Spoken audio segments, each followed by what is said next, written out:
What we eat and or don't eat impacts how we consume alcohol. And today you're going to learn about how you can change what you eat so you can change your relationship with alcohol. You're going to learn how alcohol impacts our health and how to heal from long-term alcohol use.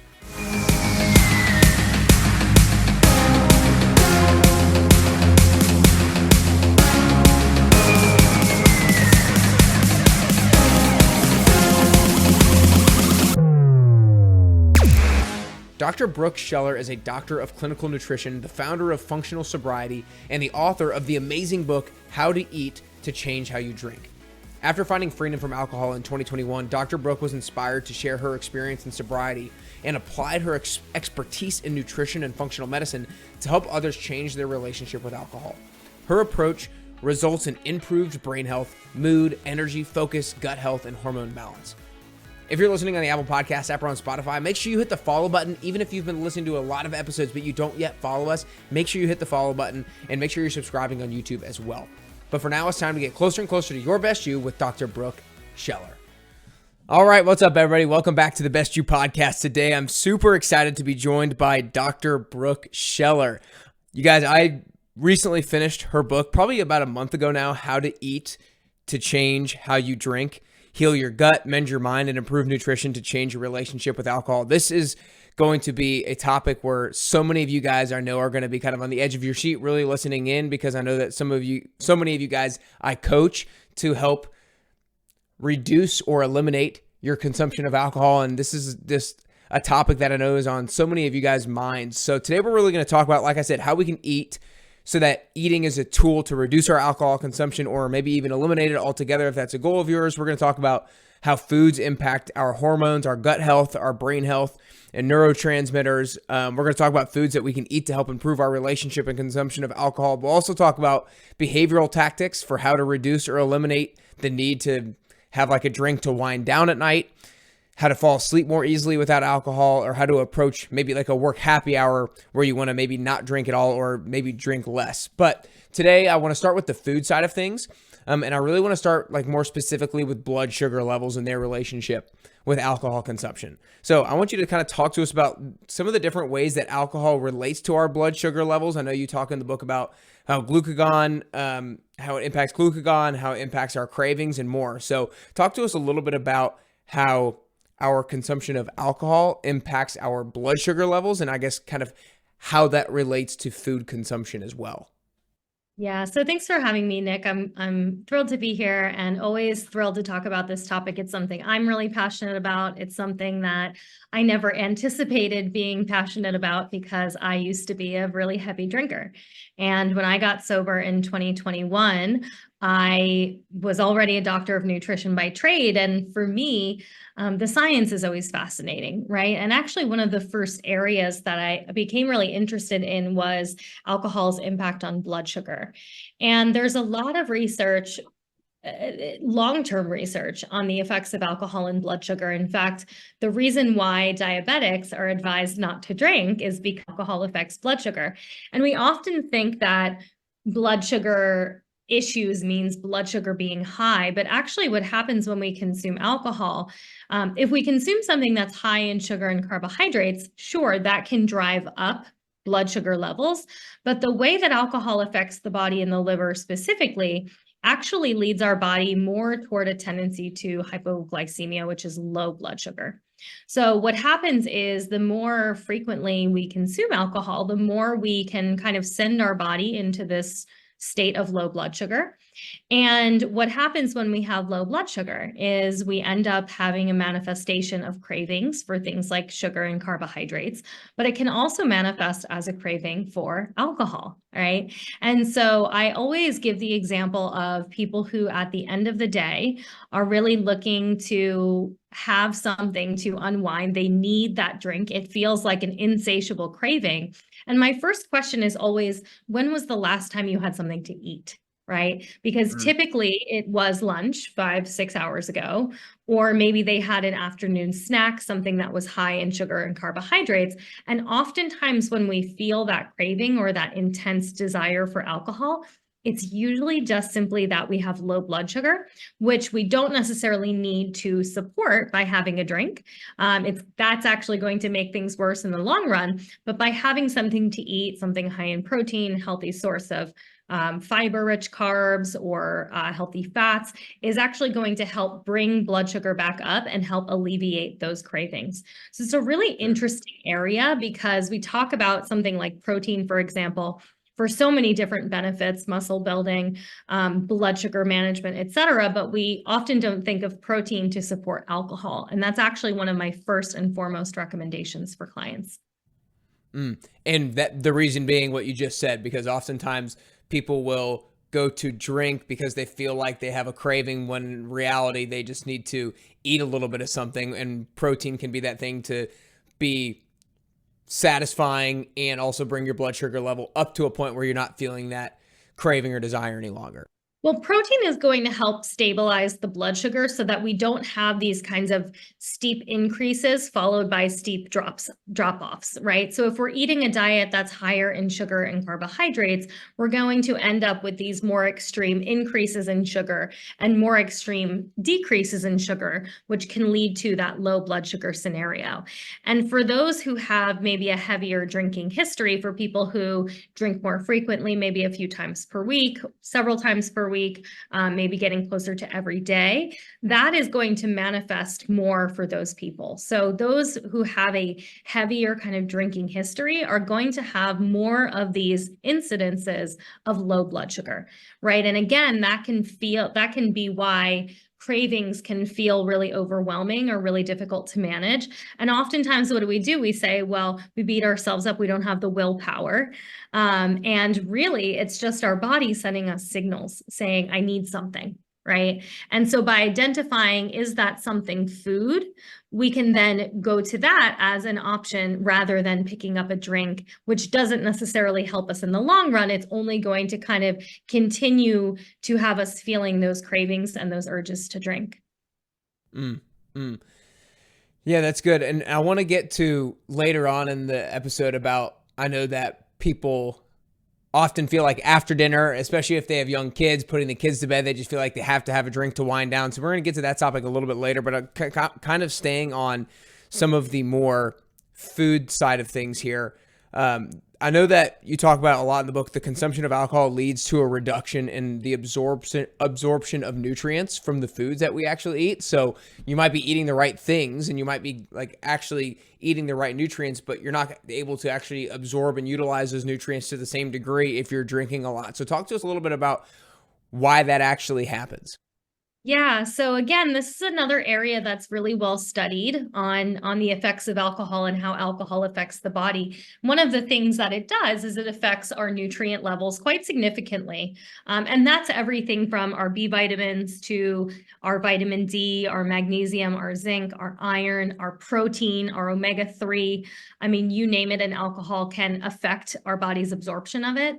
And there's a few reasons why this happens. One is that alcohol actually will block the absorption because it's going to compete in the stomach for absorption when we're consuming alcohol. It's going to lower the levels of our digestive enzymes and change our stomach acid levels, which can affect how we break down the food. But also, because alcohol is a toxin, for lack of a better word, it increases our body's need for antioxidants. So certain nutrients that help to kind of quelch the damage, if you will, from alcohol, like vitamin C and vitamin E and some of the other antioxidant nutrients, we're going to have a higher need for those because the body is experiencing more of that free radical production. So basically what you're saying is when you're taking in alcohol, like the antioxidants are going to work because you've been consuming alcohol. And so because there's antioxidants going to work because of that, you naturally have less and therefore you need more. Correct. Because it is basically putting into your body into an additional state of stress, right? Mm-hmm. And so we're needing more nutrients in order to support and rebalance just the natural function. So even if we are taking supplements, if we are eating a really fairly healthy diet, if we are still consuming alcohol at least a few times per week, that is going to be setting us back. And unfortunately, it's tough to say if that is going to be something that, can we supplement our way out of it? I personally struggle to find any research that shows that you can out supplement alcohol just because of the way it does affect the system. And another thing to point out, Nick, that's really important is, we talked a little bit about how alcohol affects the stomach and kind of the upward part of the digestive system. But as you know, I have a whole chapter in the book on the gut and the gut microbiome. And the gut microbiome also plays a pivotal role in our manufacturing of nutrients and the breakdown of the foods that we consume. And so when we drink alcohol, we actually have an upset in the balance of healthy bacteria in the gut. We have a decrease in probiotic bacteria, the good bacteria in the gut, and we have an increase potentially in more harmful bacteria that is we want to keep at a minimum level can start to overgrow because of the loss of probiotics. And on just a final note there with alcohol in the gut is it's pretty well understood the way that alcohol affects intestinal permeability, or what we refer to as leaky gut. And because of that, we see that alcohol is going to break down the lining of the gut. It's going to increase inflammation, not only in the digestive system, but throughout the body as well. These are things that can contribute to autoimmune disease development, the development of food sensitivities, to seasonal allergens. If I always kind of mention to people, if you all of a sudden have allergies to things that you didn't before, that's an indicator to me that there's maybe some leakiness happening in the gut. And so these are all things that, again, we oftentimes deal with. A lot of people are dealing with them, and we aren't necessarily tying them to alcohol. So that's where this becomes an important part of the discussion, because really until now, we weren't talking about alcohol as part of this journey. Yeah, and I think one of the things that you also mentioned that I found fascinating with regards to alcohol consumption and the gut microbiome is that when you drink more alcohol, you therefore populate the gut microbiome with bad bacteria that also crave alcohol, and those bad gut bacteria communicate to your brain that, like, hey, we're down here, we want alcohol, like, and provide you with some more cravings in that way. Is that correct as well? Yeah, so we've understood for a long time that the microbes in the gut, the harmful microbes in the gut, actually feed off of sugar and carbohydrates, which is why when we have imbalances in those bacteria or yeast within the gut, we have cravings for sugar and carbs. But this also has been shown with alcohol too, that there are certain strains of microbes that will actually feed off of alcohol. And because of that, they actually send signals to the brain that essentially tell you to send in more of what fuels them, right? So this is why, again, another kind of mechanism that can contribute to cravings. And it is important to recognize because, I even have people who I work with, men and women, a range of goals around alcohol, whether that's reduction or complete cessation. But I have people who come to me after years still having cravings for sugar and alcohol, and some of that really rooting from, once we do some testing, imbalances in the gut. And so it's something that can carry over and cause more of long-term issues with cravings rather than short-term things that we can use protein, for example, to support. So I usually look at this almost as a second piece. I always start with those kind of easier go-to things, like balancing blood sugar is a great way to get started in minimizing cravings. And then looking at the gut potentially as another piece of that in the second part.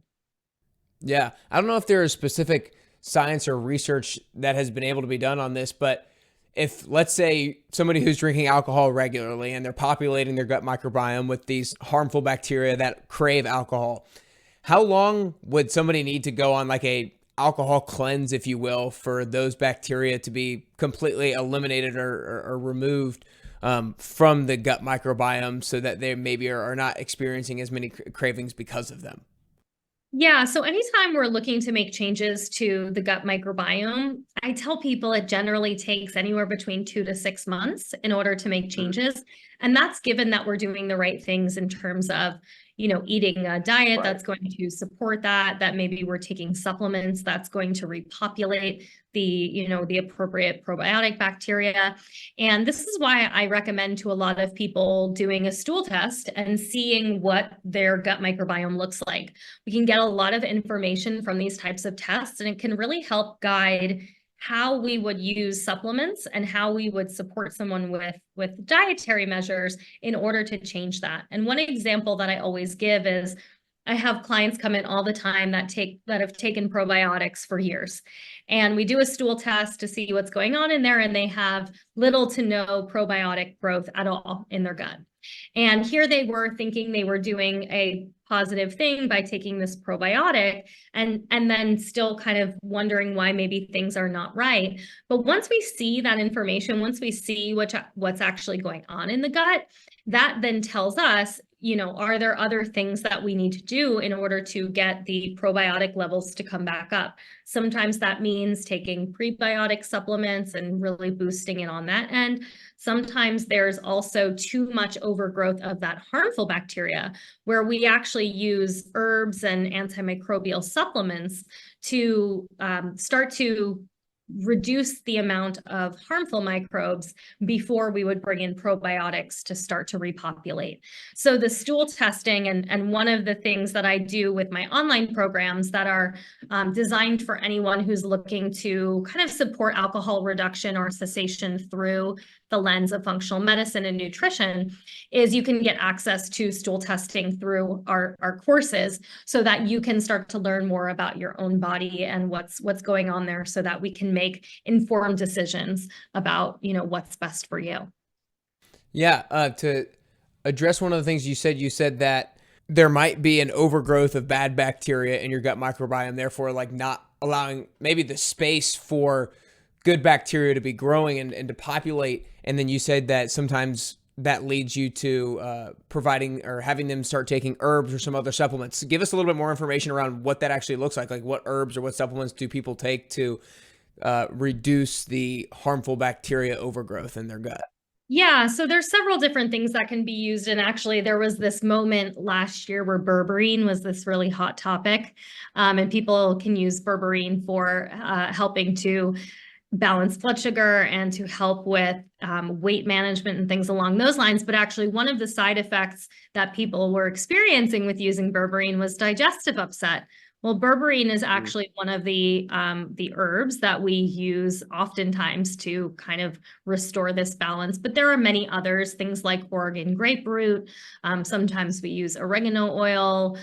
There's several different types of things that can be used. And there's a lot of different complexes that exist. There's different supplements that can contain blends of these herbs to kind of support a variety of different bacteria, because the different bacteria have different herbs that are effective in terms of combating them. So again, that's where testing can be really helpful in terms of understanding and knowing which supplements to take, rather than just ordering what you find online and throwing it all at the wall, because sometimes that makes things a little bit worse. These are things that are really best served working with someone who has experience in this, because it can be really tricky. And, sometimes people take supplements, they end up feeling worse. And it is, again, because, maybe they don't know exactly what's going on, or they don't know what is really the right approach to take. So I always recommend working with someone that can help guide you through this process and make it a little bit easier on you physically and mentally. Yeah, for sure. I think that's one of the things that I'm continuing to learn more and more about, right? Like, so oftentimes people talk about supplements.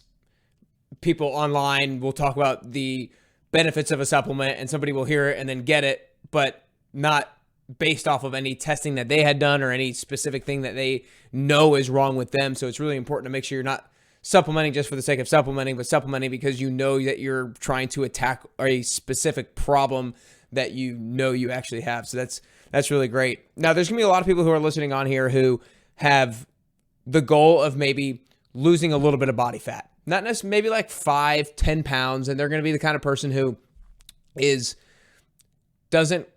wouldn't classify themselves as someone who struggles overly with their relationship with alcohol. They wouldn't consider themselves maybe an alcoholic, but they definitely maybe like more of a social drinker. Talk to us about kind of like, I guess just to keep it, to start off simple, how does alcohol like harm our ability to lose weight and lose body fat? Yeah, so great question, and a question that I get a lot, and I think is a motivating factor for a lot of people when it comes to alcohol, because sometimes we feel like maybe that last 10 or 5 pounds is maybe not budging because of alcohol consumption. And there's something that I talk about in the book. It's called the vodka club theory, or I refer to it as the vodka club theory, which is that, in theory, as long as we're drinking something that's lower in carbs or lower in sugar, that it isn't harmful for the body. But unfortunately, the alcohol itself, the substance that makes us feel drunk, has all of these kind of downstream effects on the body. And maybe they're not presenting a whole lot of calories, right? If you're having it in that format. But what they are doing is they're having an effect on things like our hormones, right? And alcohol is shown in the research to increase cortisol, for example. Cortisol, as we know, is going to affect our metabolism in several ways. It's going to affect the natural production of our sex hormones, our estrogen, testosterone. It's also going to affect our liver, and our liver that helps to metabolize all of these other substances that come into the body, helps us excrete excess estrogen, excess hormones from the body. And so alcohol is really a saboteur of our metabolism. And it's something that even if you are drinking the vodka clubs and thinking that you're drinking the lowest calorie or the lowest carb drink, to remember that it's the alcohol itself that is problematic. And one of the really interesting things about cortisol, and this is a topic that when I talk about usually turns some heads, because we are all bombarded by stress, right? We live in an environment that is really stressful. We're always on our phones. We're answering emails at all hours of the day. And our cortisol is generally pretty high majority of the time, especially those of us who are entrepreneurs or, in fitness and working hard and working out hard and all of those things. We're driving cortisol very often. And alcohol feels like it helps to reduce stress. But again, what we see in the research is that it's actually making stress worse. So if you are really looking to lower your stress, taking into consideration that this is something that over the long term is actually making things worse, right? I know it feels like it's giving you this kind of short-term relief, but by finding other ways of short-term relief, and this is maybe a good pivot for the question to talk about, well, what do we do instead, right? A lot of times when we are really craving that drink, and it's really hard for us to say no to a drink, it's because our nervous system is feeling really fired up, right? And that is the feeling that we get when cortisol is really high. So think of it in this way of, it's the end of a long day and you've been working all day. Maybe you had a, highly stressful situation during the day. And that feeling of just like, I need to have a drink because I need to turn this off. That is your body saying, I need something, right? Now, starting to tune in and say, well, what is that thing that I need? Is that thing food? Right? Food could be a good one. Is that I need rest or I need sleep?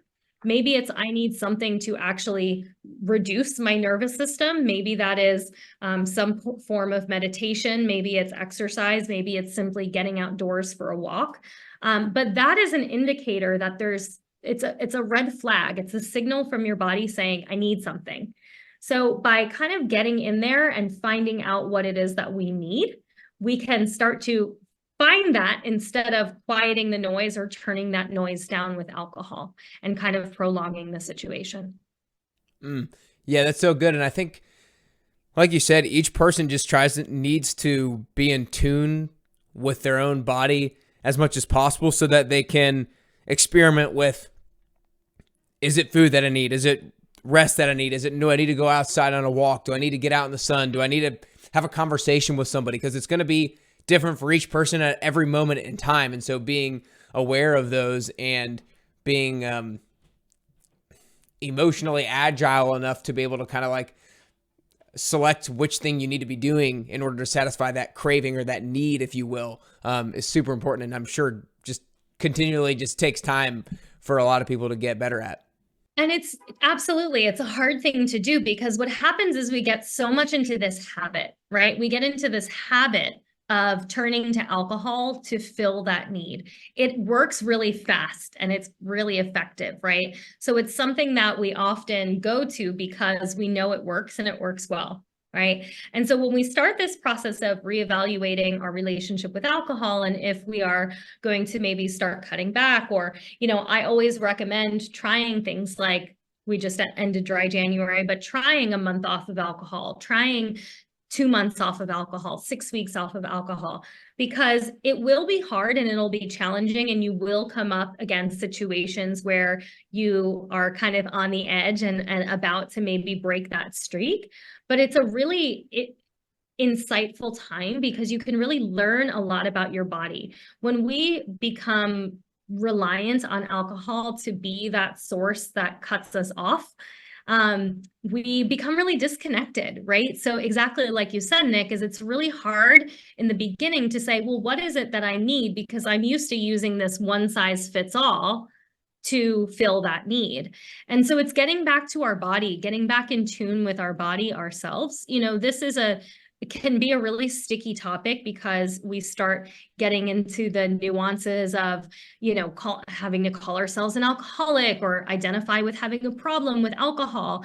And really what I love to explain to people is that it has nothing to do with those labels at all. You're the one who gets to decide if you feel like alcohol is affecting your life in a negative way. You don't have to be at a point where you're drinking it every single day, but based on the research and the science and what we see in the more recent literature around alcohol is that it is affecting us, even if we're only having a couple of drinks per week. And so it's something important for you to consider if you have health goals, whatever they may be, if it's weight management, if it's hormone balancing, gut health, et cetera, et cetera, et cetera. Yeah.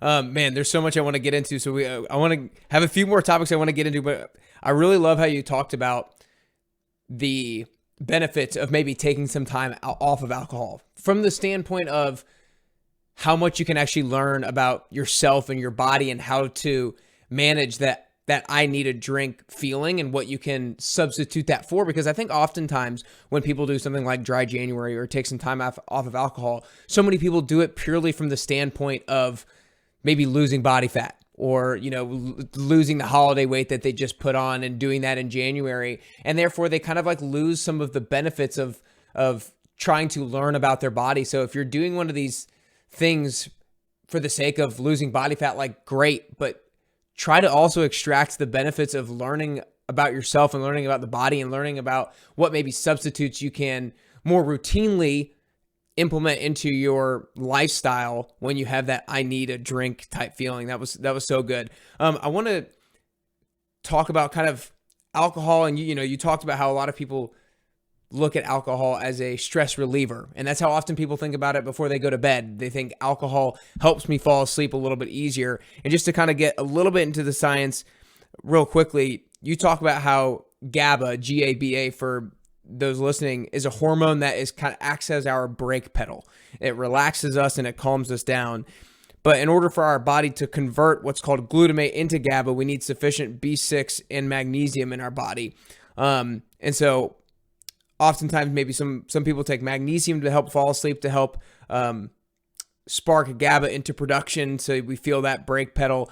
I guess I know that alcohol kind of boosts GABA production in the short term, which actually does help people fall asleep. But why is that not the most optimal way to help us fall asleep? Yeah, so similarly to like we talked about with stress, it kind of gives us the illusion that it's helping with that because it does initially give us the part of the kind of feeling that we get when we drink alcohol. That's the GABA. That is the kind of superficial production of GABA. But what ends up happening is even though it has this kind of sedative effect, it's also really disruptive to sleep. So similarly to stress, it feels like it's helping with sleep, but it's actually making sleep a little bit more spotty, right? Because what's going to happen is it actually reduces the amount of time that we spend in deep sleep, in REM sleep. It also is going to cause difficulties with blood sugar dysregulation as it's being metabolized, right? This is actually what can cause people to wake up in the middle of the night. Is if there's potentially some type of blood sugar dysregulation that's happening as the alcohol is metabolizing in the body. And so again, it's one of those things that we use because it works. What I often tell people though is, I have a lot of clients that will come to me and say, but like I've been using this to help me sleep for years and I don't know what I would do without it.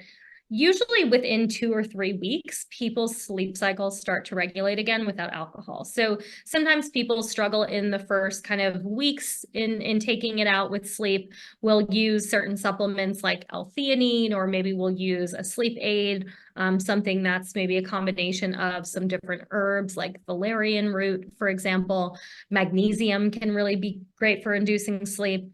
And so we'll use some of these things in the interim to help with supporting the sleep cycle. But what I find is that typically within 2 or 3 weeks, sleep will regulate quite naturally. And so it's one of those barriers, again, that sometimes we're telling ourselves that we need this, right? We're telling ourselves that this is the thing that does it for me.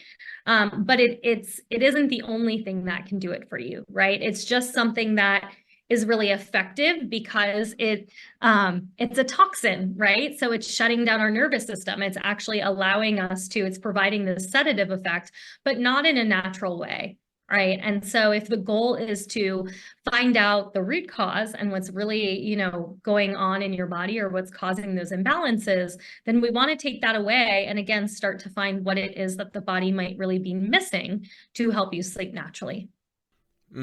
That's great. That's great. And I think that's hopefully encouraging for people to hear that if you're using alcohol to help fall asleep, which I know a lot of people do, if you stop it, you might struggle for 2 to 3 weeks, but hopefully after that time point, you kind of get over the hump and your sleep cycle starts to regulate. And then you name some great things to help people in the meantime or moving forward to help them fall asleep as well.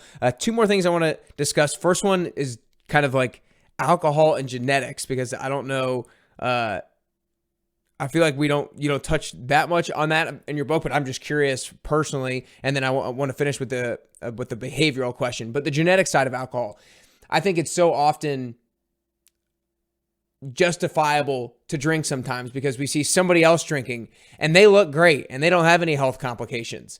But then somebody else might be drinking and they do have a bunch of health complications. How genetic is our ability to metabolize alcohol? Is our ability to tolerate alcohol and maybe have it not impact us as negatively as somebody else? Yeah, so I talk a little bit about genetics more in the sense of the, being passed down, people's alcohol use and alcohol use behaviors. What's really interesting about the genetic components of alcohol is that there's so many different ways and so many different genes that can actually affect why we might use alcohol, why alcohol might be more effective on certain people, everything from the way that our liver metabolizes alcohol, which is one of the big ones around how, if we are quick metabolizers of alcohol or slow metabolizers of alcohol, if we clear it more easily, some people feel better when they drink alcohol, whereas others get really negative side effects even after a handful of drinks or even after one drink, right? So the person who only has one drink and feels not great, that person is going to be less likely to consume a lot of alcohol because it doesn't make them feel good, right? Whereas on the other hand, if you are someone who clears alcohol quite good in the beginning, at least, you might be more likely to continue using it because your body is feeling pretty good when you're using it, right? That's not to say that if you feel good doing it, that you should continue doing it, right? Because what typically happens is over time, again, the alcohol is affecting all these different areas of the body. So it's interesting because I think we always look at others or we compare ourselves to others and we think like, well, how come they can drink like that and I can't? And but we never know what's going on in someone else's side of the fence, right? That person might really be struggling with that situation too. But you're right in that, genetics are going to affect across the board. So I'll just use a few examples. One to say, if I'm someone who is less likely to absorb B12 and folate, there's a common genetic mutation called MTHFR. We call it the mother effer gene, but it basically has to do with how our body detoxes, how we absorb things like B12 and folate. And B12 and folate are stored in the liver. So the more we drink alcohol, the more that we flush out these important nutrients. And these are two nutrients that are actually really important for the brain, for things like mood and reducing anxiety symptoms. And so someone who is more likely to deplete out these nutrients is going to have more nutrient deficit as the result of alcohol, right? So that's just one example or a couple of examples of how genetics can play a role. And so it's part of why some people feel better. Some people benefit more from a sleep perspective. Some people, have one drink and flush and don't have another, right? And so it's really interesting, the genetic piece. But as you know, genetics could be we could talk about genetics probably for hours in that realm. But something that can be really interesting for each person to dive into with themselves. Yeah, you mentioned the MTHFR gene. I recently had genetic testing done, so I've been looking all through my results a lot recently. Do you know the name of the gene that is responsible for alcohol metabolization and or clearing off the top of your head? Alcohol dehydrogenase, ADH. ADH and ALDH are the two main enzymes that help with alcohol clearance in the liver. Yeah, so those you can look at to see if how quickly you're clearing alcohol. Those will be kind of an indication if there's maybe disruption in that pathway, you may be someone who tolerates alcohol worse or better than someone else. Yeah. Yeah. Awesome. Well, the way I want to finish is talking about the behavioral side of things because, for your personal journey, you knew a lot about alcohol, you knew a lot about nutrition, I'm going to butcher exactly what you said, but you say you can know everything, but it doesn't necessarily translate into doing what you know. And so there's everybody who's listening, at least I would think 99% of the people who are listening know alcohol is not a health food. No, alcohol is not something they necessarily should be consuming to benefit their health. I drink personally some. I know it's not healthy, but I do it anyway. But from the behavioral side of things, a lot of people who are listening are the type of people who might go to a work happy hour and their goal is actually to drink less during it, but they find it difficult from a maybe like social pressure standpoint, whether that actually being pressure from another person or just pressure that they're building up in their head. From the social side of things, what are some behavioral tools or skills that people can do to both kind of like have the right mindset that lends itself to either drinking less or not drinking? And what are some things that people could do to maybe help communicate to others their desire for drinking less or not drinking during a particular outing? Yeah, great questions. And this is something that has changed a lot over the last couple of years because now cutting back or taking dry months, taking time off is more acceptable than ever. 5 years ago, if you were telling someone that you weren't drinking or you were taking a month off, you're going to get a lot of questions or people may be prying or trying to coerce you to drink otherwise. Now it's very trendy to cut back or to quit drinking or to do a dry January. And so usually what I tell people now is you won't get people pressuring you. You're probably going to get people curious about your journey. And it's okay to say that you're taking some time off of alcohol. And in fact, if we continue to have these conversations in light of alcohol being a health and wellness discussion, which it is, it used to only be reserved for if you have a problem or don't have a problem. Whereas now, exactly like we're talking about, hey, I'm working on balancing my hormones, I'm working on my metabolism, I'm working on my gut health, and actually alcohol would really be setting me back in that plane. And so that's why I'm choosing this right now, and it's working well for me, right? There's so many non-alcoholic beverages nowadays and mocktail menus at most restaurants, non-alcoholic beverage options at so many places that you can get something to drink. It doesn't have to be a glass of water anymore. You can still have a fun looking beverage. And it doesn't have to be like an O'Doul's beer, which is like the OG non-alcoholic beer. And so I really try to encourage people to continue learning about this. Like, this is part of the reason why I wrote the book, because I think tools like these are really helpful to help people understand different ways of looking at it, and looking at it as being something that if you are prioritizing your health, this should be part of that discussion. And so it's less about keeping the stigma on alcohol as a problematic substance or an addictive substance, but more about it being a discussion for your health and wellness journey. And so if you were to present it to a fellow, a friend or a colleague as I'm working on my gut health, I'm working on my metabolism, losing these last couple of pounds that I'm working on, and actually alcohol removal has been really helpful in doing that. You're not going to get the same questions that you would get if you were like, oh, I drink too much and I need to take a break. Right. So framing it in a way that feels right for you, and especially if you're pursuing it from a health perspective, you have the capacity to do so. That's so good. And what you said is so true from the standpoint of nowadays, we've gotten to the point where people don't pressure you as much, and they probably will just be more like curious as to why. And it's so true that it used to be more like the conversation is that person has a problem if they're saying they're not going to drink.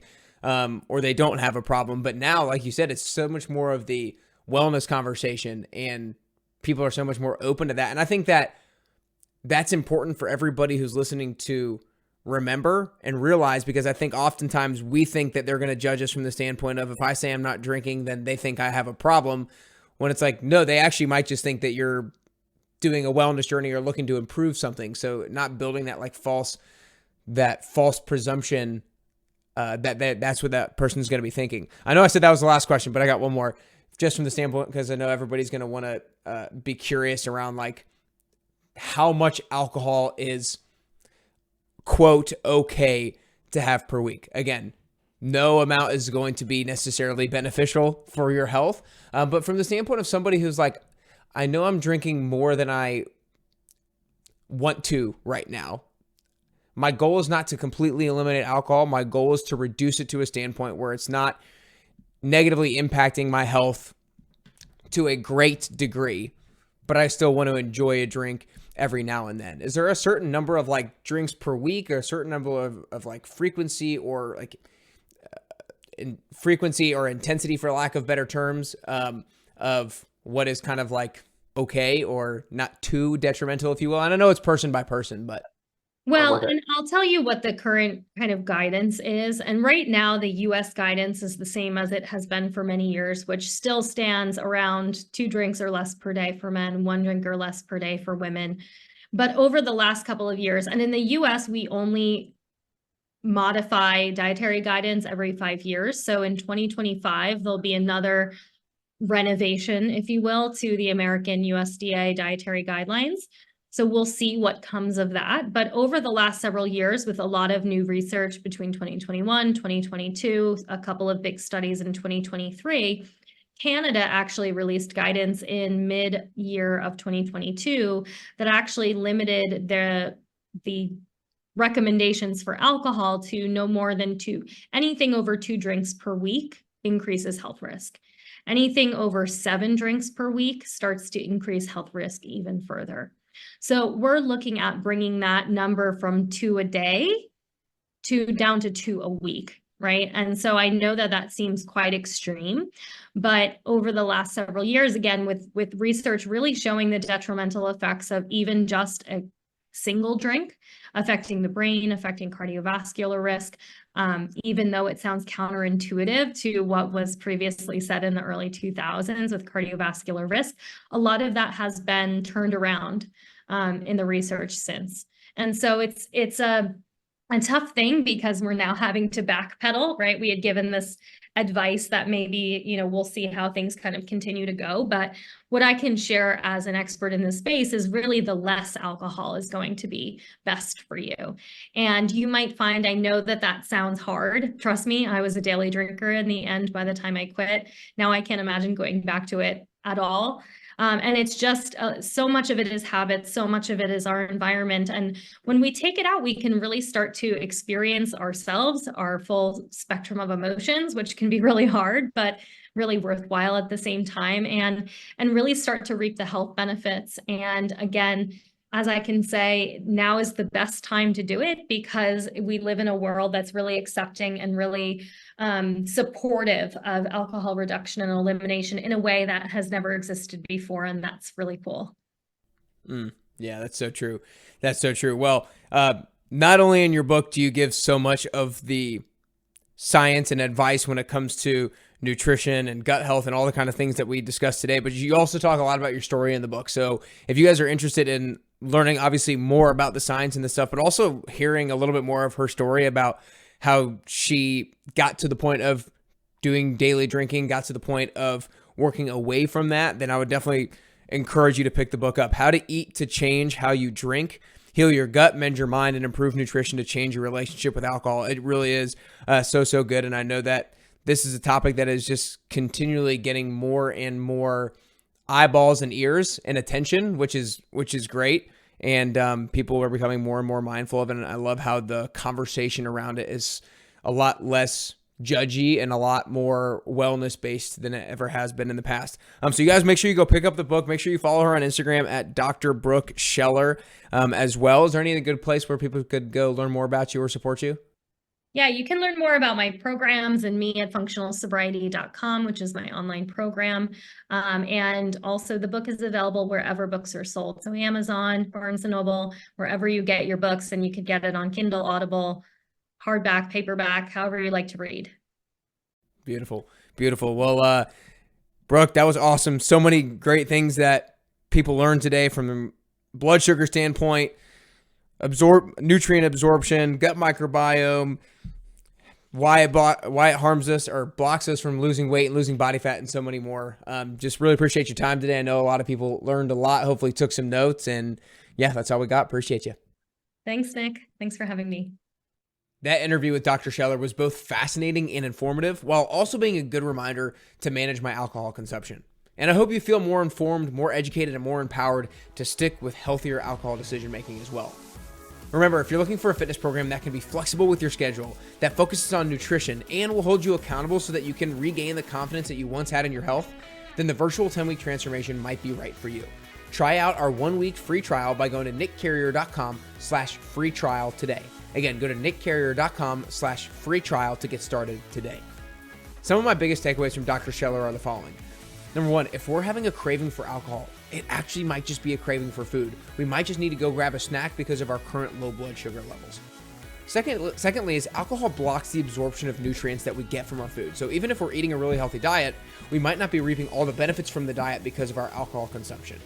Thirdly, alcohol leads to gut microbiome issues like dysbiosis, which is an imbalance in gut bacteria, and leaky gut, which is called intestinal permeability. If you're having gut problems, abstaining from alcohol for 2 to 6 months can help to completely reverse, or at least come close to completely reversing any of your issues.